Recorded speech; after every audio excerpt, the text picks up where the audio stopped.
Brought to you by V-Guard, co-powered by Sensodyne O Bhimal বলো কথা কেশরী। Associate sponsor UltraTech cement. Lok Sabha ভোটের ফল প্রকাশের আগে 1 জুন আইএনডিআইএ জোটের শেষ বৈঠক। এক্সপেক্টেড যে মমতা বন্দ্যোপাধ্যায় সেখানে থাকবেন, কারণ এই আইএনডিআইএ জোটের নামকরণ কে করেছিলেন? মমতা বন্দ্যোপাধ্যায়। কিন্তু সেই বৈঠকে আমরা যা খবর পাচ্ছি যোগ দেবেন না মমতা বন্দ্যোপাধ্যায়। তৃণমূল নেত্রী কি বৈঠক এড়াচ্ছেন? সমালোচনায় সরব বিরোধী রাজনৈতিক দলগুলি। ভোটের জন্যই যাচ্ছেন না, কারণ সেদিন সপ্তম দফা ভোট রয়েছে এবং রেমাল পরবর্তী পরিস্থিতি নিয়ে উদ্বিগ্ন মমতা বন্দ্যোপাধ্যায়। বড়বাজারের সভায় এমনটাই জানিয়েছেন মমতা বন্দ্যোপাধ্যায়। कर दिया था, मैंने बोला देखो 1 तारीख मैं नहीं जा सकती हूँ कि हमारा इधर में 10 सीट का चुनाव है, तो हम कैसे छोड़ के चले जाएगा? एक साइड में साइक्लोन रिलीफ सेंटर और एक साइड में इलेक्शन। हमको सब कुछ करना पड़ेगा, लेकिन my priority is the relief centre. My priority is the relief centre. Mamata Bandyopadhyay যাচ্ছেন না, তিনি কারণটা স্পষ্ট করে দিয়েছেন। রাজ্যে 7 ফেজের ইলেকশন রয়েছে, পাশাপাশি রেমাল পরবর্তী যে পরিস্থিতি, যে দুর্যোগ পরবর্তী পরিস্থিতি তা রয়েছে, তা নিয়ে মমতা বন্দ্যোপাধ্যায় উদ্বিগ্ন। আমাদের সঙ্গে এই মুহূর্তে কংগ্রেস মুখপাত্র সৌম্য আইচ রয় রয়েছেন। সৌম্যদের স্বাগত জানাবো TV9 বাংলা স্টুডিও থেকে। আমি রুমেলা কথা বলছি আপনার সঙ্গে। আইএনডিআইএ জোটের শেষ বৈঠক, যেই বৈঠকের নামকরণ করেছেন স্বয়ং মমতা বন্দ্যোপাধ্যায়, তিনি যাচ্ছেন না। আপনার কি রিয়াকশন? আর মাননীয় মুখ্যমন্ত্রী মমতা বন্দ্যোপাধ্যায়ের দুটো হাত, বাঁ হাত ডান হাতের সাথে আরেকটা হাত আছে, তার নাম অজুহাত। উনি কি করে যাবেন? উনি কখনো বলছেন আমি একা লড়বো, কখনো বলছেন কংগ্রেস 40টা বেশি সিট পাবে না, কখনো বলছেন আমি বাইরে থেকে সমর্থন করব, কখনো বলছেন আমি না ভুল বুঝবেন না আমি আছি।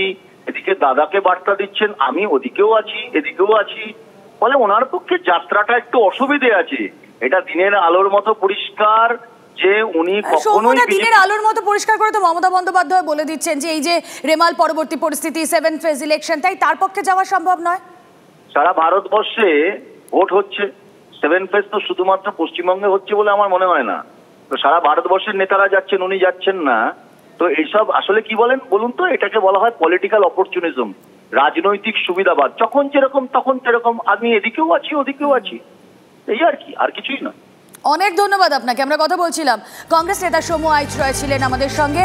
পলিটিক্যাল রিয়াকশন এখানেই শেষ নয়। কি বলছেন সুজন চক্রবর্তী, কি বলছেন দিলীপ ঘোষ, শুনবো। যে বুঝেছেন বিজেপি জেতার চান্স আছে উনি কেটে পড়েছিলেন, এখন বুঝছেন যে বিজেপি হেরে যাবে, একটা ইন্ডিয়া ব্লকের অবশ্যই সরকার করবে। এখন উনি ছোক করছেন, চান্স পেলে ঢুকে পড়বে, কিন্তু উনি তো ইন্ডিয়া ব্লকে নেই। ফলে যাবেন কি যাবেন না এই ধন্দে উনি আছেন। পাছে মোদিজি না রেগে, উনি মোদিজিকে বলবেন দেখুন আমি আছি ইন্ডিয়া ব্লকে কিন্তু নেই ইন্ডিয়া ব্লকে, থাকবো করবো কিন্তু আমি মিটিংয়ে যাব না। উনি একই অঙ্গে নানা রূপ। জোট ফোট দেখুন, এইসব গল্প মানুষকে বোকা বানাবার জন্য। পশ্চিমবাংলায় মমতা বলবেন এখানে জোট হবে না, বিহারে লালু প্রসাদ বলবেন এখানে জোট হবে না, উত্তরপ্রদেশে অখিলেশ বলবেন জোট হবে না, পাঞ্জাবে আপ পার্টি বলে জোট হবে না, দিল্লিতে জোট হবে না। তো কোথায় জোট হবে? হ্যাঁ, মহারাষ্ট্রের মতো যেখানে ছিন্ন বিচ্ছিন্ন বিরোধী নাই কেউ, সেখানে জোট হওয়ার চেষ্টা হবে। কেরালাতে সেখানে একরকম হবে জোট। এই ধরনের বোকা কথা বললে মানুষ মানবে নাকি?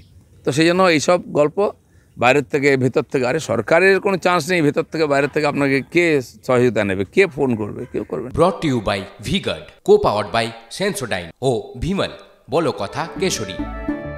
Associate sponsor UltraTech cement.